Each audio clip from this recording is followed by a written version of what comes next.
Талибан собирается в БРИКС, Кремль готовит ядерную катастрофу, а Иран обвиняет Израиль в войне с детьми. Обо всем этом расскажу подробнее в эфире Нехта. Самые важные и интересные новости. Российским истребителям скоро неоткуда будет взлетать и нечем стрелять. В России совершили невероятное открытие. Все про эволюцию от депутатов Госдумы. В части поляков, эстонцев и латышей. Они точно произошли от макак, обезьянов. Бонусы для белорусских первокурсников. Податься на визу станет проще. Спасибо, что смотрите, спасибо за доверие. Не забывайте про лайки, комментарии, не забывайте подписываться на канал. Все это очень важно. Поехали. Дроны службы безопасности Украины минувшей ночью прилетели еще и на военный аэродром. То есть не только склады на территории РФ интересуют украинские беспилотники, но и такие объекты, конечно. Украинские медиа, ссылаясь на свои источники, пишут, что дроны, атаковавшие инфраструктуру аэродрома Шайковка в Калужской области, принадлежали СБУ.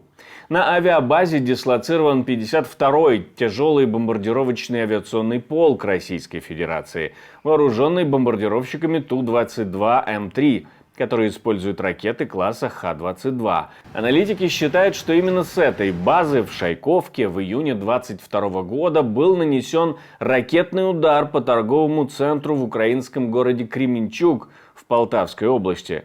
В момент этого удара в здании ТРЦ тогда находилось больше 100 человек, в результате чего десятки людей погибли.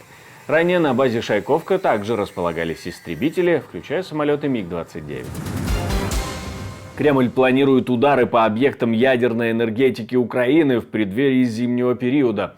Об этом заявил глава Министерства иностранных дел Украины Андрей Сибига. По его словам, под угрозой находятся открытые распределительные устройства атомных станций и трансформаторные подстанции, которые играют ключевую роль в обеспечении безопасной эксплуатации объектов атомной энергетики. По данным украинской разведки, Кремль готовит удары по критическим объектам ядерной энергетики Украины в преддверии зимы.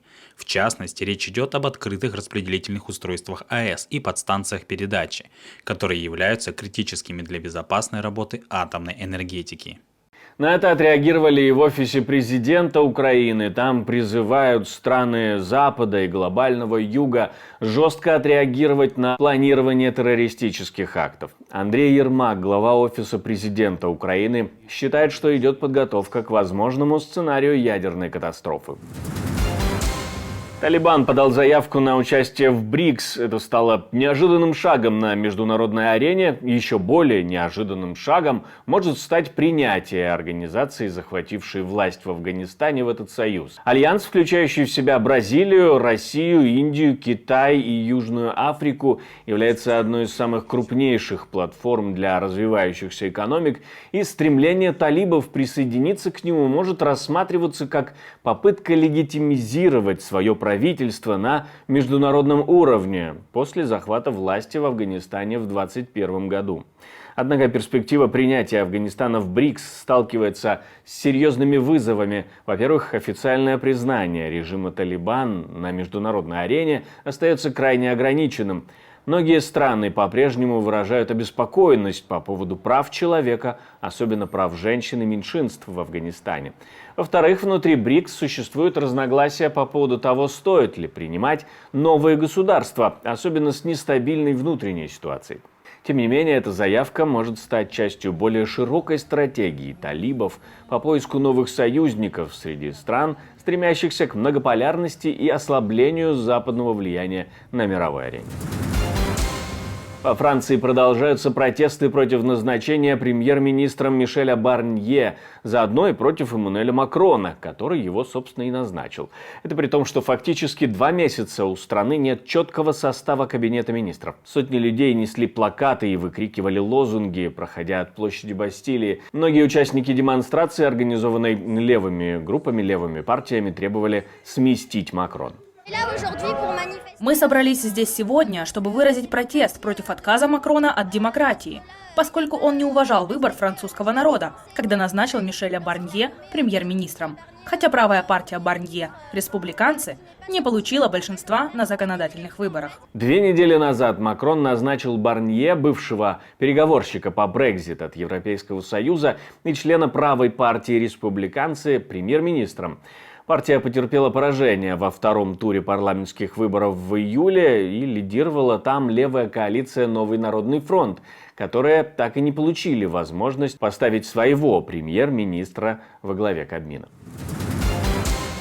Верховный лидер Ирана призвал ограничить дипломатические отношения с Израилем. Более того, аятолла Али Хаменеи считает, что Израиль воюет с женщинами и детьми.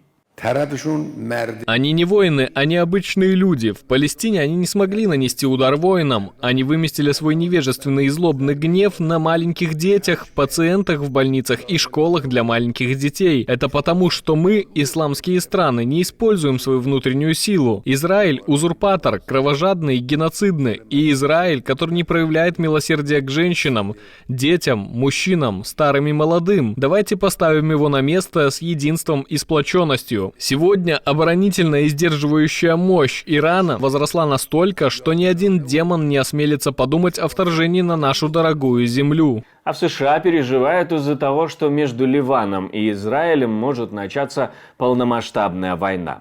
Издание «Политика» пишет, что напряженность на Ближнем Востоке достигла пикового уровня после серии ударов Израиля по Хизбалле на этой неделе. Согласно последнему анализу администрации президента США, обе стороны столкнулись с трудностями в снижении эскалации, пишет издание, ссылаясь на неназванных американских чиновников. Мы по-прежнему считаем, что есть время и место для дипломатического решения. Мы считаем, что это лучший путь вперед. Война неизбежна там, и мы продолжим делать все возможное, чтобы попытаться предотвратить ее. Обеспокоенность усилилась после того, как Израиль атаковал средства связи Хизбаллы, включая пейджеры и рации, и нанес удар по зданию в Бейруте. В результате этой атаки был убит один из высокопоставленных командиров боевиков Ибрагим Акиль. Эти действия считаются первым залпом в рамках более масштабной израильской военной операции на юге Ливана. Вашингтон сейчас ведет активные переговоры с Израилем и его региональными союзниками, стремясь предотвратить прямую конфронтацию. Но, как отмечает «Политика», закрытые оценки американских чиновников сильно расходятся с публичными заявлениями администрации, которая утверждает, что дипломатия по-прежнему может остановить дальнейшее кровопролитие. А вот в Госдуме наконец-то изучили труды Дарвина, смешав все выводы геополитически выгодно для себя.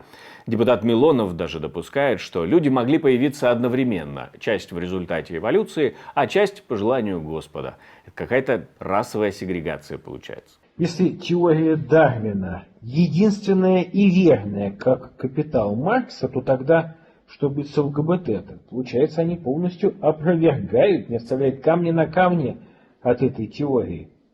Ну, как минимум, буду согласен, конечно, со стариком Дарвином. В части поляков, эстонцев и латышей. Они точно произошли от макак, обезьянов или дождевых червей.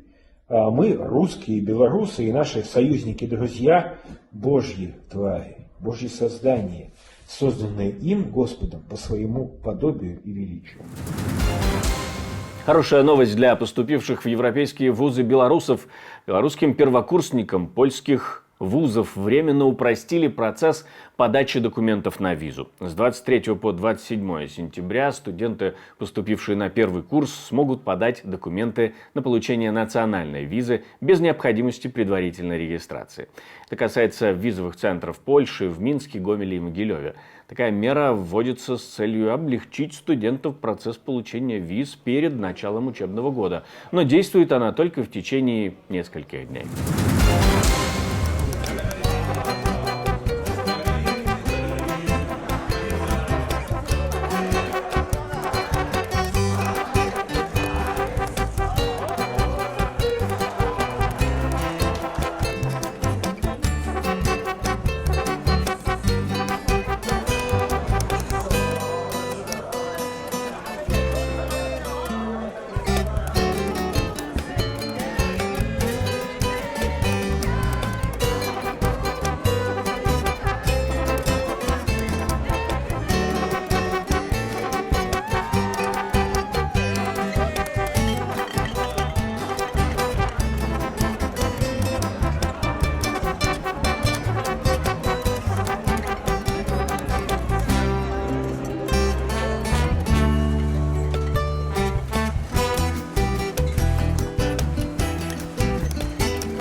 Мне остается добавить, что мы существуем только благодаря вашей поддержке, ваше спонсорство, донаты, то, что вы нажимаете кнопочку «Супер спасибо», помогает нам создавать новые видео, и мы вам за это очень благодарны.